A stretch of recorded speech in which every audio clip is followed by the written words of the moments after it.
여러분들에게 오늘 소개할 그림은 동방박사의 경배라고 하는 그림입니다. 화가 지오토 디 본도네의 그림을 소개하는 것으로 오늘 말씀 시작해 보려고 하는데요. 제목 동방박사의 경배. 그림을 한번 잘 감상해 보시죠.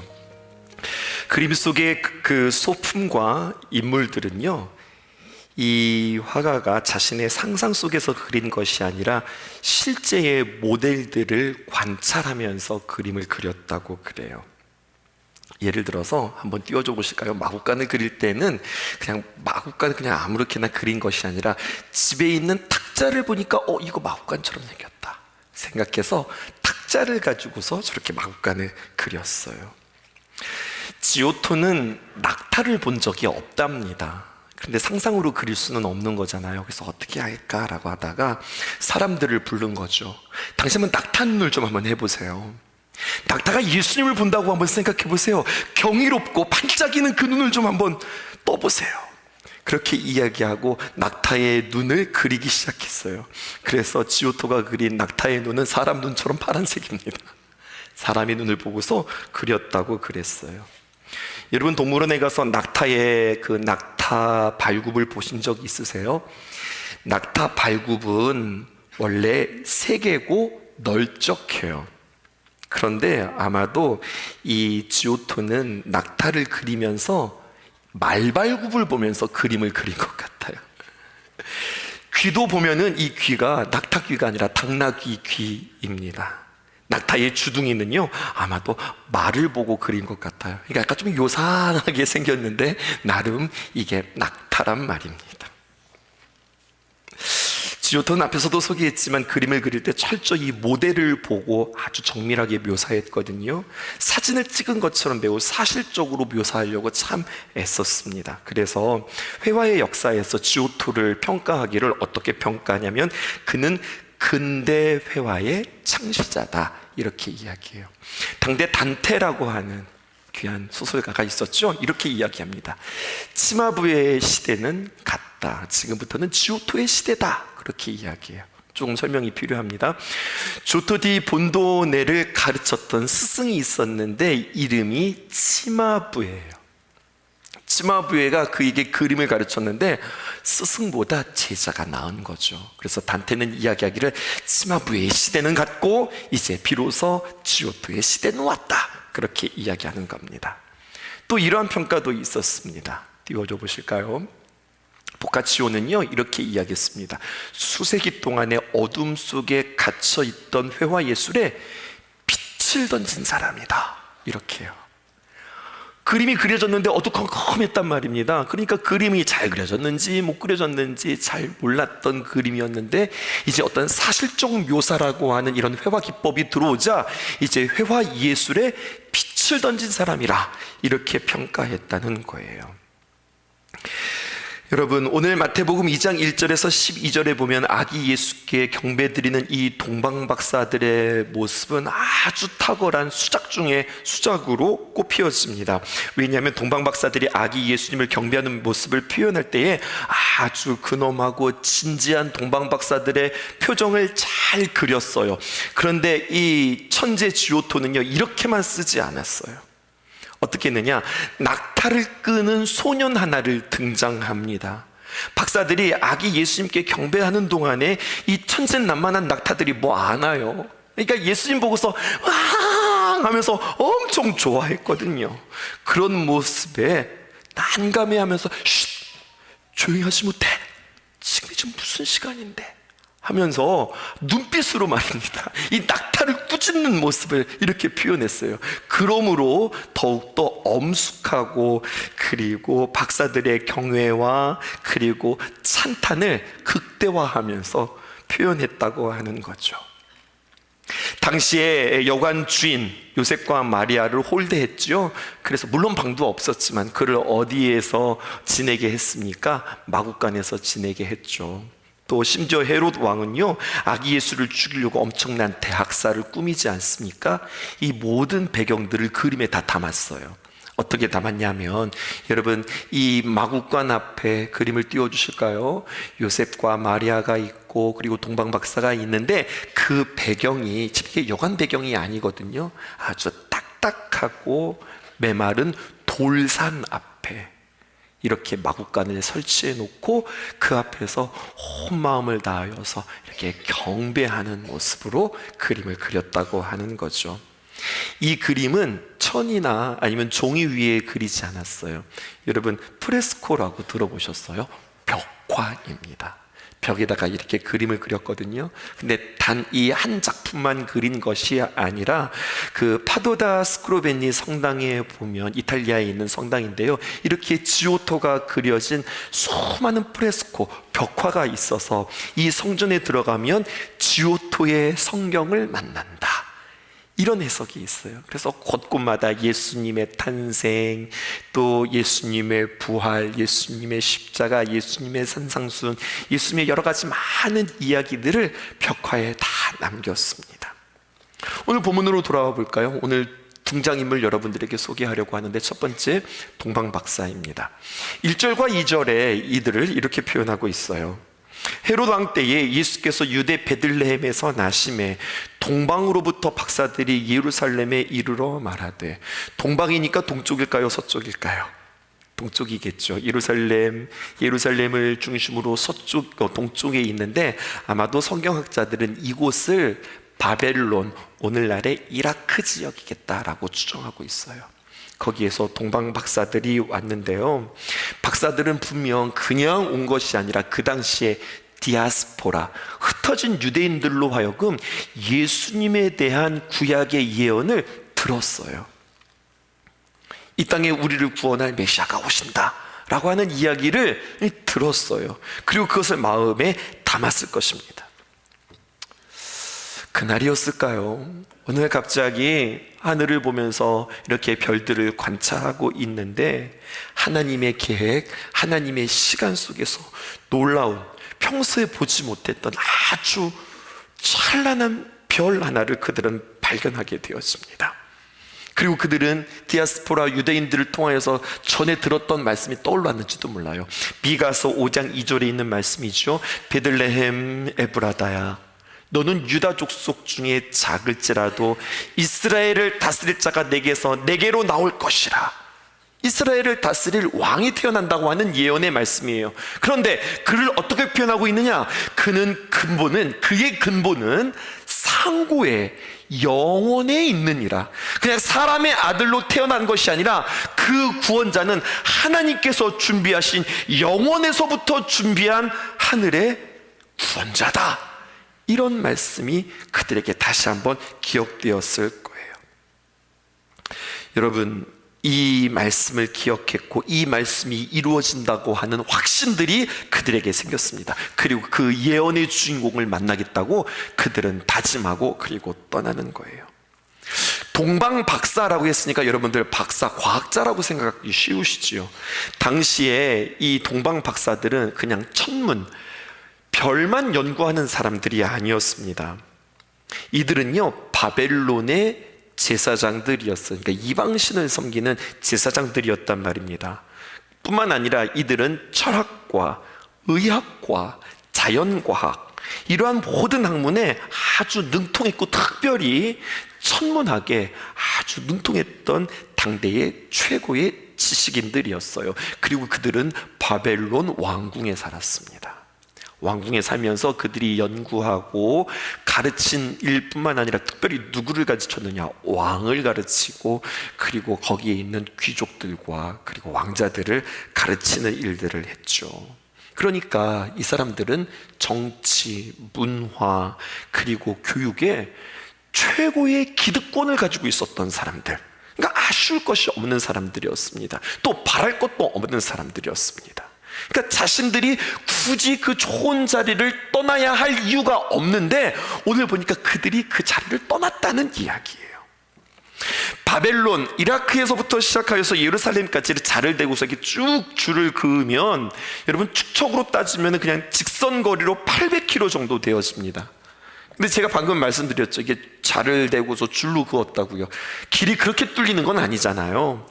당시 지형을 고려해서 걸어온 그 보행거리는 약 한 2000km 정도 되어진다고 그래요. 그러니까 만만한 여정이 아니죠. 그러니까 하루 이틀에 이들이 동방박사들이 이 동방에서 이 예루살렘으로 도착하는 게 아닙니다. 몇 개월에 거친 아주 긴 여정이었을 거예요. 이런 상상을 해보세요. 여러분, 동방박사의 가족들이 있을 겁니다. 그의 아내들이 있을 거예요.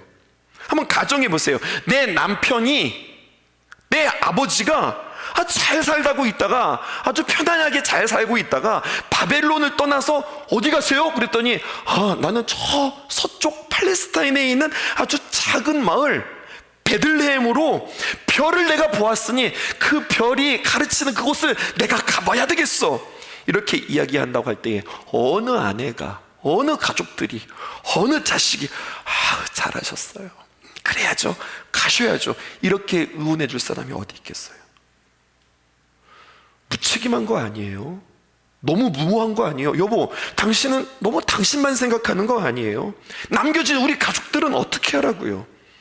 이것은 너무나도 이기적인 그러한 여행일런지도 모르겠습니다.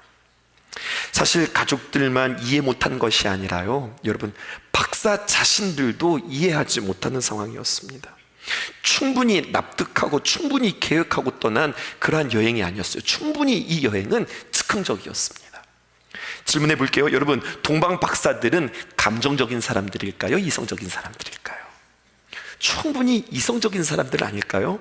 그럼에도 불구하고 자신들의 이성을 내려놓을 만큼 두렵고 거부할 수 있는 뭔가 압도하는 귀한 영광에 나도 모르는 사이에 그 별을 쫓아 나서야 되겠다라고 하는 각오가 그들에게 있었다고 하는 거죠. 어쩌면 그들은 바벨론을 떠나면서 우리는 언제 어떻게 또다시 바벨론으로 돌아올 거야, 이러한 예측 없이 무작정 확신을 갖지 못하고 떠났을런지도 모르겠습니다. 이 사람들의 이야기로 끝나는 것이 아니라 이것을 한번 우리 스스로에게 한번 비춰보시죠. 여러분, 이러한 무모한 여행을 시작하실 수 있으시겠어요? 저 스스로도 생각해 보는 거예요. 1부와 2부에서는 이야기하지 않았지만 3부에서는 여러분들과 함께 이야기해 볼까요? 사실 이 말씀은 2021년도 10월 첫째 주에 대천 소망교회 성도들과 함께 나누었던 말씀이기도 했어요. 저 스스로도 한번 생각해 보는 거예요. 나도 비전을 보았다면, 하늘의 저 별을 보았다면 용감하게, 과감하게 그 별을 따라 나는 떠날 수 있을까? 나에게 익숙하고 나를 사랑해주고 편안한 나의 고향과 같은 이곳에서 또다시 새로운 비전을 향하여서 본토 친척 아비집을 떠나 하나님께서 지시하는 땅으로 갈 수 있을까? 생각해 보았다는 거예요. 너무 두렵고 너무 떨리는 그러한 각오였습니다. 여정은 생각보다 길었습니다. 자신들의 선택을 어쩌면 후회했을런지도 모르겠습니다. 생각보다 많이 힘들었거든요. 그만둘까? 다시 돌아갈까? 이러한 유혹이 그 여정 내내 그들의 마음속에 있었을런지도 모르겠어요. 그렇게 점점 힘이 빠지고 점점 어려워지고 많은 무거움들이 그때에게 찾아올 때였음일까요? 그들을 인도하던, 움직이던 별이 멈추었습니다. 그리고 그 별은 한 마을을 비추고 있는 거죠. 예루살렘에 도착했고 예루살렘에 도착한 동방 박사들은 이것에 대해서 당연히 유대인들은 알 거라고 생각했어요. 그래서 너무나도 순진한 우리 동방 박사들은 그 마을에 가서 막 떠벌리기 시작합니다. 우리가 별을 찾아왔거든요. 분명히 이것은 성경에 예언된 귀한 말씀인 것 같은데 유대인의 왕으로 나신 이가 어디 있습니까? 여러분들 알고 계시죠? 우리가 그 별을 찾아왔다니까요. 유대인의 왕으로 나신 이가 어디 있습니까? 사람들마다 만나면서 거의 이제 예루살렘에 들어오자 사람들에게 묻기 시작하는 거예요. 그러니까 여러분, 사람들은 깜짝 놀라는 거죠. 그리고 이 소문은 예루살렘 중심에 있는 헤롯에게까지 들리기 시작했던 겁니다. 두 번째 사람 여러분들에게 소개할게요. 이제는 헤롯 왕입니다. 헤롯은 누구일까요? 그 당시에 세상을 제패했던 제국이 있었으니 여러분 잘 알고 있는 로마입니다. 로마에는 황제가 있는데요, 황제의 이름이 아우구스투스예요.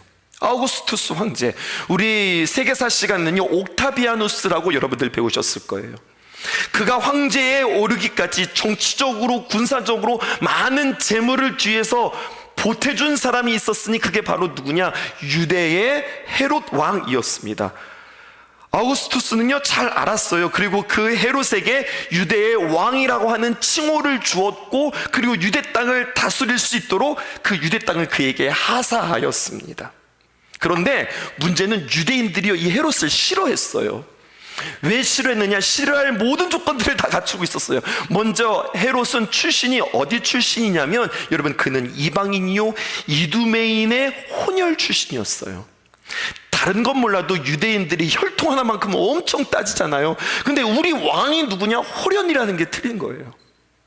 그가 이방인이라는 게 너무 싫었어요. 그러다 그는 너무나도 포악하고 악독했습니다.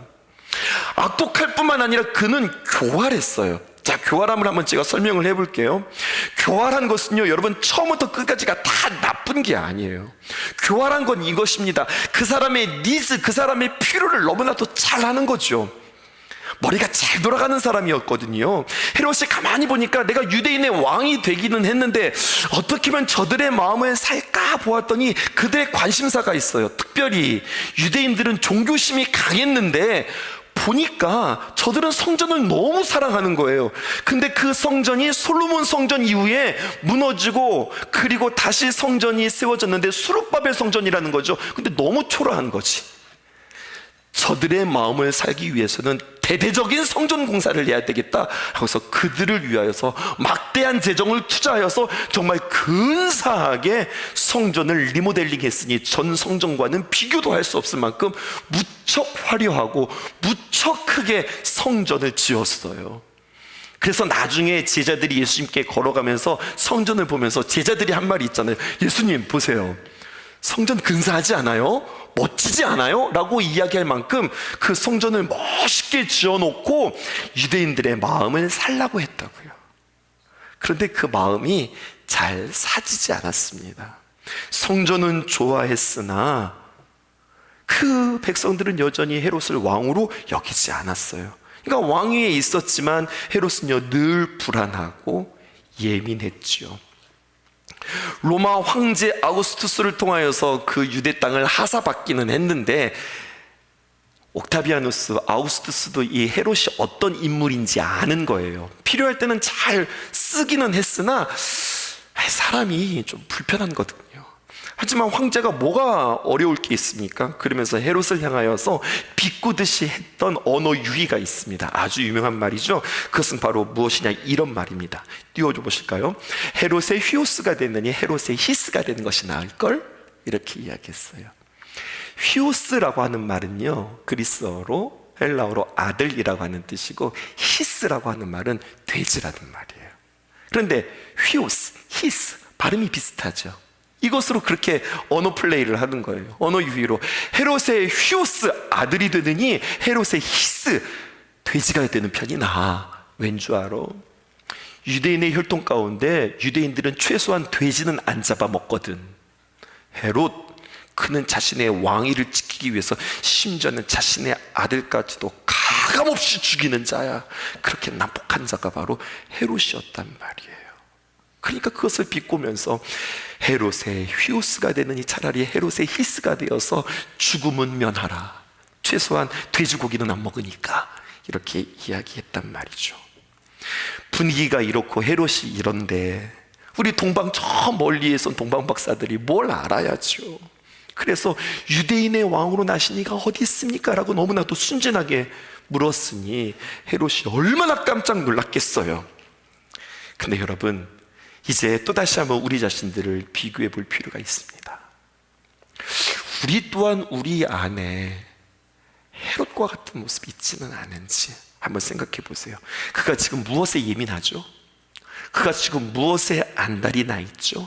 그가 지금 무엇에 지금 첨예하게 지금 관심을 가지고 있죠?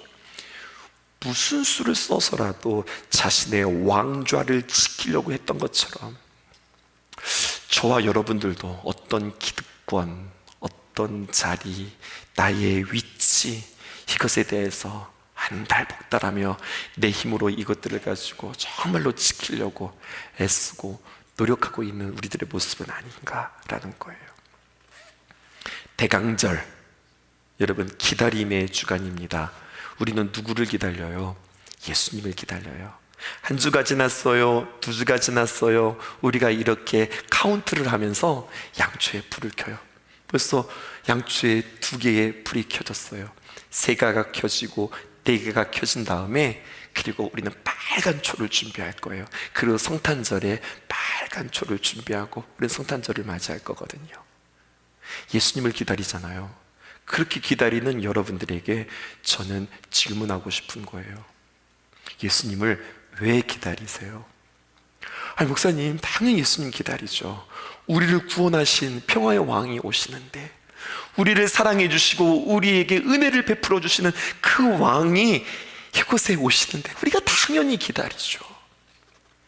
그런 여러분들의 기다림에 저는 다시 한번 질문하고 싶어요. 누구라고 고백했다고요? 왕이라고요. 그럼 여러분, 왕은 누구입니까? 통치하시고 다스리시는 분이십니다. 어떻게 통치하고 다스리세요? 우리의 하나님은 폭력의 왕이 아니거든요. 칼과 창으로 우리를 다스리지 않으시거든요. 어떻게 우리를 통치하세요? 말씀으로 통치하시고 우리를 다스리시거든요. 그러면 여러분, 주님께서 왕으로 오셔서 우리의 삶에 간섭하시고 우리에게 말씀하시고 우리에게 하나하나 우리를 깨우실 때에 괜찮으시겠어요? 받아들이시겠어요? 아멘 하면서 여러분, 그 예수님을 내 안에 귀한 분으로 여러분들 고백하시겠어요? 동방박사들이 질문하자 당황합니다. 헤롯은 성경에 대해서는 박식하다고 하는 모든 제사장들과 그리고 서기관들을 모아서 그제서야 예수 그리스도가 낫다고 하는데 그가 어디냐? 막 묻기 시작했어요. 자기 자리에 대해서는 아주 빼꼼하게 잘하는 그러한 자였고 정치에 대해서는 아주 감각이 있었던 자였으나 생명과 예수 그리스도와 구원에 대해서는 너무나도 무지하고 무디었던 자임을 우리는 성경을 통하여서 보게 되었습니다. 이렇게 표현해 보았어요. 왕권을 지키기 위해서는 눈치 빠르고 자식까지 죽이는 기민함을 보였지만 영혼을 지키는 하나님의 말씀을 깨닫는 일에는 더디고 무지한 자였다. 이제 여러분에게 마지막 중요한 말씀의 메시지를 전하고 저는 마무리하려고 합니다. 그것은 바로 카이로스, 하나님의 때와 하나님의 역사라고 하는 거예요. 7절부터 8절까지 제가 읽어드릴 테니까 헤롯이 어떠한가 한번 보세요. 이에 헤롯이 가만히 박사들을 불러 별이 나타난 때를 자세히 묻고, 또 8절 보세요. 베들레헴으로 보내어 이르되 가서 아기에 대하여 자세히 알아보고 그리고 찾거든 내게 구하여 나도 가서 경배하게 하라. 표현들을 보세요. 어떻게 되었습니까? 가만히 불렀다, 또 자세히 물었다, 그리고 자세히 알아보라 하였다, 그리고 나에게 좀 가르쳐줘, 그렇게 이야기했다고. 왜 가르쳐줘요? 나도 너희들처럼 아기 예수님께 경배하려고, 나도 예배하려고. 헤롯이 예배하려고 물어봤어요? 아니죠. 예수님을 죽이려고. 예수님을 죽이려고. 그런데 이 모든 계략과 이 작전이 얼마나 아주 예민하고 얼마나 조심스럽고 얼마나 치밀합니까? 그냥 막 부르는 게 아니라 가만히 불러서 자세히 묻고 또 자세히 알려달라고 하고 꼭 나한테 가르쳐줘, 이렇게 이야기했다고요. 그런데 참 희한한 거 한 가지가 있습니다. 아무것도 모르는 동방박사들은요, 예, 그럼요, 왕이시여, 저희가 가르쳐 드리죠. 정말로 순진하게 이 동방박사들은 얼른 가서 정말로 그 아기 예수님이 어디서 태어났는지, 상황이 어떻는지 자세히 보고 헤롯에게 이야기해 줄 생각이었어요. 그런데 이상한 것 한 가지는, 그렇게 했으면 상식적으로라고 한다면 어떻게 해야 되느냐, 그렇게 그 동방박사들이 떠났으면 저 같으면 사람 붙입니다. 사람을 붙이죠. 그래서 야, 동방박사가 어디로 가든지 어떻게 가든지 잘 따라가. 그리고 이야기해. 그리고 밤이 되면 처단한다. 이게 가장 확실한 방법 아니에요? 그런데 헤롯이 이렇게 하지 않아요. 그는 확신합니다. 무엇을 확신하느냐? 반드시 이 동방박사들이 돌아와서 우리에게 그 정보를 줄 것이라 확신합니다. 또 놀라운 사실은요, 동방박사들도 그렇게 하려고 했어요. 그런데 문제는 거기에 하나님이 개입하십니다. 그 모든 계획에 하나님께서 하십니다.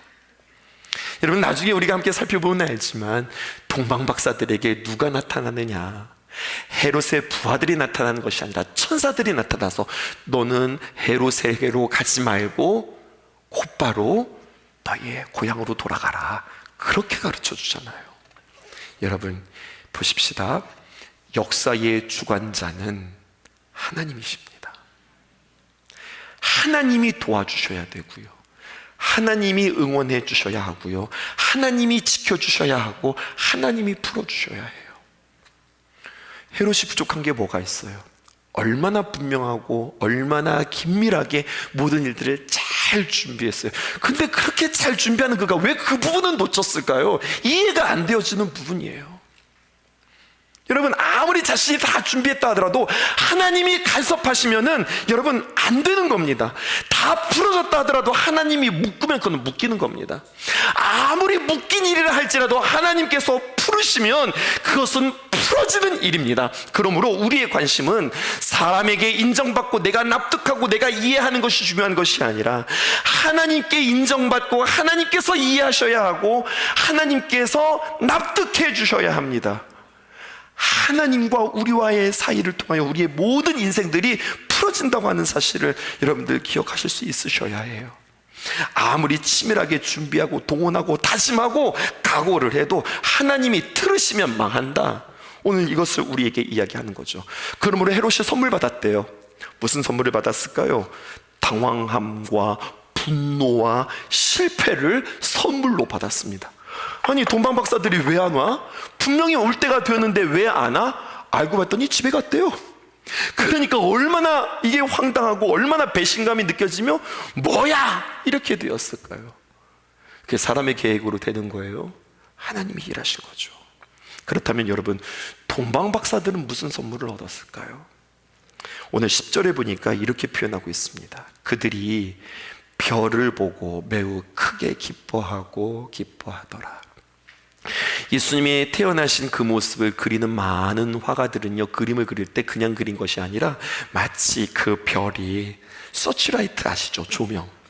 조명이 비치듯 그 마구간을 쫙 비춰요. 여기입니다 라고 누구도 부인할 수 없을 만큼 너무나도 정확하게 이곳입니다 라고 비추는데 왕궁이 아니라 초라한 마구간을 비추더라는 이야기예요.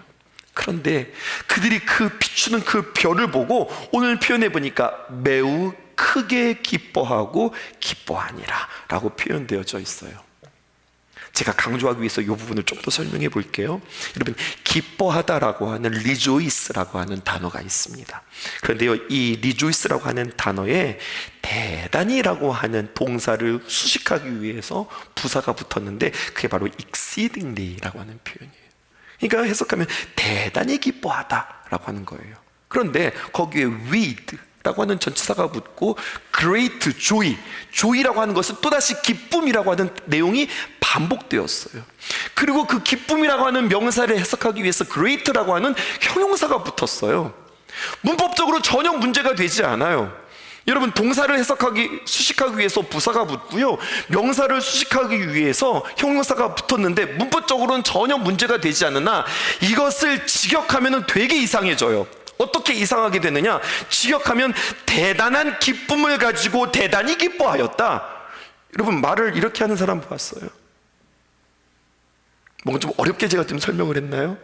여러분, 아름다운 사람이 있다 하십시오. 너무 아름다우신데요? 진짜 아름다우신데요? 이렇게 표현하잖아요. 그런데요, 오늘 표현이라고 하면 우와, 대단한 아름다움을 가지고 대단히 아름다우세요. 말이 좀 이상하잖아요. 지금 마태는요, 지금 이렇게 말도 안 되는 말을 하고 있는 거예요. 누군가 일을 참 잘했어요. 우와, 대단한 사람을 가지고 대단히 잘하셨어요. 뭐가 이상하잖아요. 지금 마태는 이렇게 표현하고 있습니다. 무엇을 표현하고 있느냐? 강조하면서 내용이 되게 어색하지만 되게 어색함을 통하여서 정말로 그들이 기뻐하고 참으로 기뻐했다, 이것을 지금 강조하고 있는 겁니다. 근데 참 아이러니하게도 정말 기뻐해야 될 사람들은 누구냐? 유대인들이었거든요. 그들이 메시아 구원자가 오기를 얼마나 기다렸습니까? 근데 정작 그들은 기뻐하지 아니하고 저 멀리 있는 유대인들이, 동방의 박사들이 기뻐했다, 이것을 이야기하는 거예요. 여러분, 우리는 무엇으로 정말 기뻐합니까? 예수 믿는 사람들이, 그리스도인들이 참으로 기뻐해야 될 그 기쁨의 내용은 무엇입니까? 사랑하는 귀한 여러분, 축복합니다. 우리는 주님을 만나는 것이, 우리는 정말로 예배하는 것이 우리에게 참된 기쁨이기를 주님의 입으로 축복합니다. 예배를 드릴 때 중요한 포인트예요. 오늘 예배를 드리는데 어떤 느낌, 오늘 예배 느낌이 너무 좋은데, 예배에 굉장히 큰 감동이 있는데, 여러분, 이건 진짜 잘 드린 예배가 아닙니다. 예배는 느낌이 중요한 게 아니에요. 예배를 통하여서 무엇인가를 느끼려고 하기보다 더 중요한 것은 예배를 통해서 예배의 대상이 누구인지가 정확하게 분명한 것, 이게 그 무엇보다도 중요한 거예요. 보세요, 11절에 보니까 이렇게 표현되어 있습니다. 집에 들어가 아기와 그의 어머니 마리아가 함께 있는 것을 보았다, 이렇게 표현하고 있거든요. 아기와 그의 어머니 표현되어 있어요. 11절뿐만 아니라 13절에도 아기와 그의 어머니, 14절에도 보니까 아기와 그의 어머니, 20절과 21절에도 동일하게 아기와 그의 어머니, 이렇게 표현되어 있어요. 여러분, 여기에 마태의 의도가 있습니다. 유대인들에게는요, 절대로 자녀들을 어머니와 함께 소개하지 않아요. 아버지가 살아있음에도 불구하고 자녀를 어머니와 소개하지 않습니다. 아이와 그의 부친, 아이와 그의 아버지, 이렇게 소개하지 아이와 그의 어머니라고는 단 한 번도 소개하지 않습니다. 마태복음이 유일합니다. 이유는 무엇일까요? 마태가 전달하고자 하는 의도가 있습니다. 그것은 바로 무엇이냐? 아기 예수님은 하나님의 성령으로 잉태된 하나님의 아들임을 지금 강조하고 있는 거예요. 예수님을 신적 표현으로 강조하기 위한 신학적 의도가 여기에 담겨져 있는 거죠.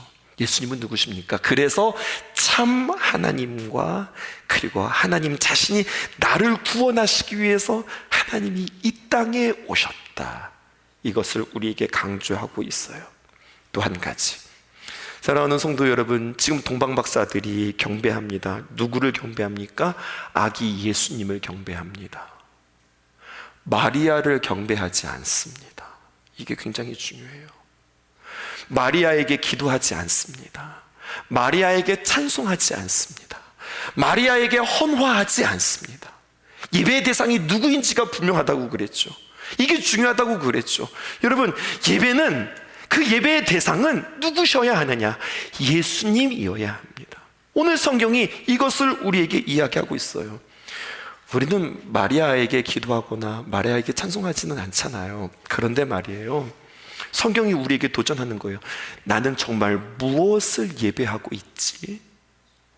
내가 하나님을 예배하는 사람인가? 아니면 하나님을 예배한다고 하면서 어쩌면 나의 행복, 나의 안전, 나의 그 무엇을 나는 예배하고 있지는 않은가?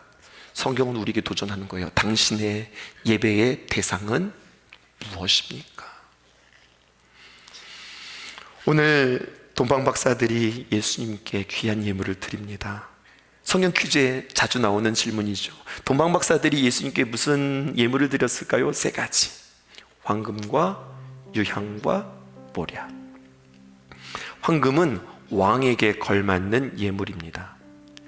이 땅에 예수님이 왕으로 오셨음을 의미하는 거예요.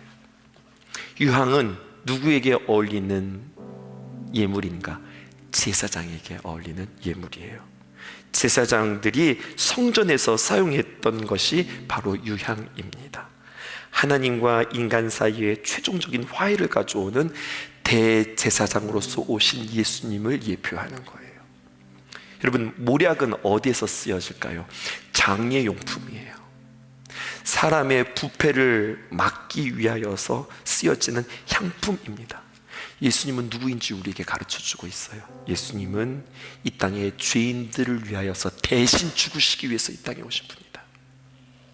우리는 이 세 가지 예물을 통하여서 예수님이 누구신지, 예수님이 뭐하러 오셨는지, 예수님이 왜 죽으셨는지 그 의미를 우리에게 가르쳐주고 계세요. 예수님은 누구세요? 왕이시라. 우리를 다스리시고 우리에게 말씀하시는 분이시라. 예수님은 누구신가? 하나님과 우리와의 최종적인 화해를 위하여서 이 땅에 오신 분이라. 그리고 그 화해 대가로 예수님은 누구신가? 죽음으로 우리를 다시 살리신 분이라. 요한복음 3장 16절에 있는 말씀으로 마치려고 합니다. 하나님이 세상을 사랑하셨다. 어떻게 사랑하셨어요? 이처럼 사랑하사 독생자를 주셨으니. 헤롯은 실패라고 하는 선물을 받았고요, 동방박사들은 기쁨이라고 하는 선물을 받았다면 우리는 어떤 선물 받았죠? 예수 그리스도라고 하는 귀한 선물을 우리가 받았습니다. 새 별, 큰 별, 거룩한 별을 따라간 그들은 거룩한 별, 신성을 그들의 마음 가운데 이렇게 담았던 겁니다. 동방박사들이 예수님 만나고 고국으로 돌아갔죠. 그리고 행복하게 살았을까요? 행복하게 살았겠죠. 근데 여러분, 역사는 BC와 AD로 나누어지는 거 알죠? 예수님이 이 땅에 오신 것을 기점으로 Before Christ, 예수님이 오시기 전, 그리고 예수님이 온 후 AD로 나뉘어지는 것처럼, 분명 동방박사들은 예수님을 만난 뒤에 그들의 마음 가운데 예수 그리스도라고 하는 거룩한 별, 신성을 그 마음 가운데 품었을 겁니다. 고국에 돌아가면 또다시 그들은 보장된 삶이었을 거예요. 제사장으로서, 또 학자로서, 또 철학가로서, 가르치는 교사로서 그들이 많은 누림들이 있었을 텐데요, 이제는 그 누림을 위하여서 그들은 살지 않았을 거예요. 그들이 만난 감격, 그들이 만난 감동, 이것들을 어떻게든지 전하면서 사는 인생 되지 않았을까요? 예수님을 기다리는, 예수님을 만나는 목적이 바로 여기에 있는 겁니다. 거룩한 별이 내 안에 들어왔다. 내가 별이 되어, 내가 달이 되어, 나는 발광체는 아니지만 주님이 내 안에 들어오자 나도 어느새 빛이 되었다. 다니엘서 12장 3절에 있는 말씀입니다. 지혜 있는 자는 궁창의 빛과 같이 빛날 것이요, 많은 사람을 옳은 대로 돌아오게 한 자는 어떻게 된다고요? 별과 같이 영원토록 빛나리라. 큰 별, 거룩한 별을 만난 그들은 이 땅에서 별처럼 살아갔을 거예요. 우리도 마찬가지입니다. 사랑하는 귀한 성도 여러분, 내가 예수님을 만났다, 나 구원받고 나 천국 가, 이것으로 끝난 것이 아니라 여러분들에게 다시 한번 사명이 찾아지기를 주님의 이름으로 축복합니다. 이번 주간에도 참 많은 장례식이 있었어요. 근데 장례식을 집례하면서 위로 예배, 또 입관 예배, 발인 예배를 하면서 늘 생각하게 되어지는 거예요. 나는 무엇 하면서 살지? 무엇을 위해서 살지? 할 만큼 하셨잖아요. 속장도 할 만큼 하셨고, 인도자도 할 만큼 하셨고, 회장도 할 만큼 하셨고, 뭐 교회 일, 밥도 할 만큼 하셨죠? 하나님 앞에 그래도 내가 주님의 귀한 일들을 위하여 할 수만 있으면 하나님 써주세요 라고 주님 앞에 기꺼이. 저 요즘 전화 안 받잖아요. 성도들이 전화하면 전화 안 받잖아요. 전화 내용이 다 그런 거거든요. 목사님이 이제 올해까지만 하고 내년부터는 안 하려고요. 계속 그런 전화 받고 있거든요. 전화 안 받고 싶어. 여러분들도 제 전화 안 받으시죠? 권사님 하면서 전화 안 받아. 목사님 또 나한테 뭐 시키려나 보다. 또 회장하라고요? 막 그래. 하지만 여러분, 주님 앞에 귀하게 쓰임받을 수 있음이 행복이고요, 오늘 성경 말씀에 준하여 많은 사람을 옳은 대로 돌아오게 하는 자는 별과 같이 빛나니라. 그렇게 빛나는 거룩한 신성의 성도 되어지기를 주님의 이름으로 축복합니다. 주님, 내가 여기 있사오니 나를 보내소서. 나의 맘 나의 몸 주께 드리오니 주 받으옵소서. 주님, 내가 여기 있사오니 나를 써 주소서. 가진 것 모두 다 주께 드리오니 주 받으옵소서.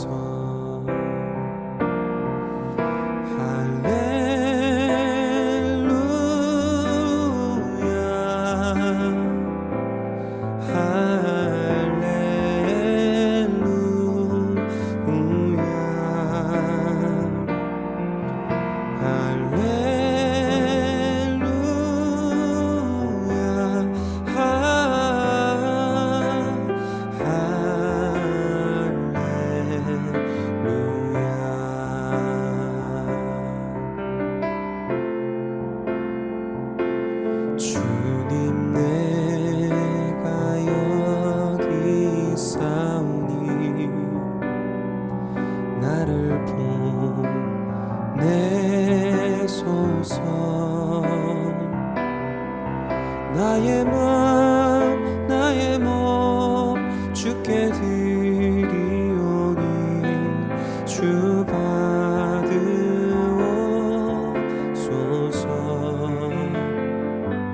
주님, 내가 여기 있사오니 나를 써 주소서.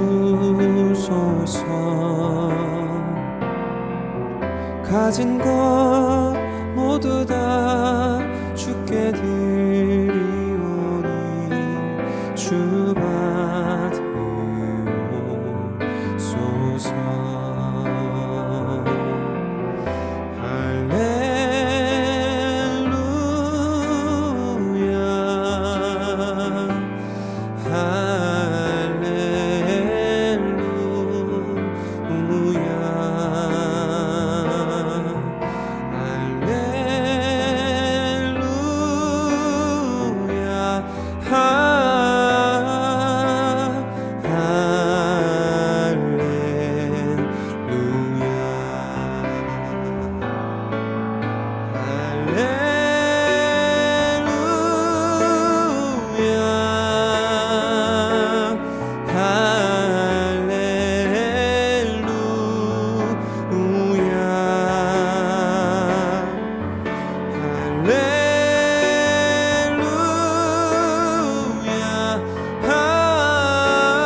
나를